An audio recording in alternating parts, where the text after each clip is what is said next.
Arılamama yarım sessizce sen men bardadım. Sana ay asmanın getirecek yöne sevgimi harlama. Ayın günü öğrülen gecesine yanımda bolsam. Yalancı dünya beni unut ya, yüzünü vur ya sevgimden. Ne deyin ay söz tapmasam, yüreğim ağır sana çıdamasam. Sana tarıp yürüyebilmesem, içimi dinlesem. Ne deyin ay geceler yatmasam, yağışlar dinmese, bu gece geçmese aylar. Ne deyin ay. Salam, salam aylar. Sen gittin, senin sonra neme kalır? Soğancı aylar, sönük aynalar. İkimiz var arada gurrun paylanır. Iskhın kalmadı, devan kapimden şöhle saylanır. Ol garankı jaydan mulayimca sen sesin yanlanır. Eden işine seret, biz ikimiz üç bolmalıdır. Eden işine seret, şonna gurlemen durmalıdır.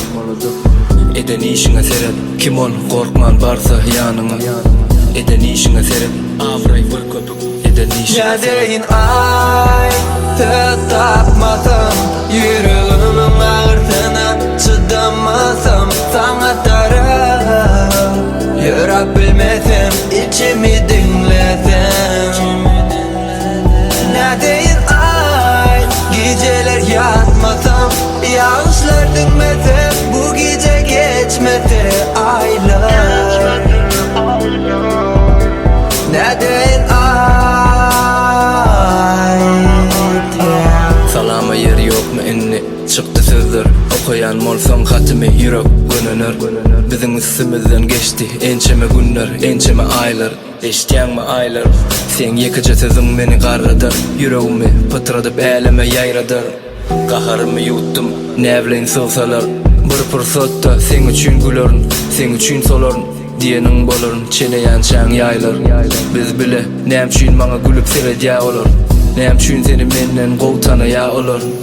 Ne deyin ay söz tapmasam, yüreğimin ağırtına çıdamasam. Sana taraf yürüyebilmesem, içimi dinlesem. Ne deyin ay geceler yatmasam, yağışlar dinmese, bu gece geçmese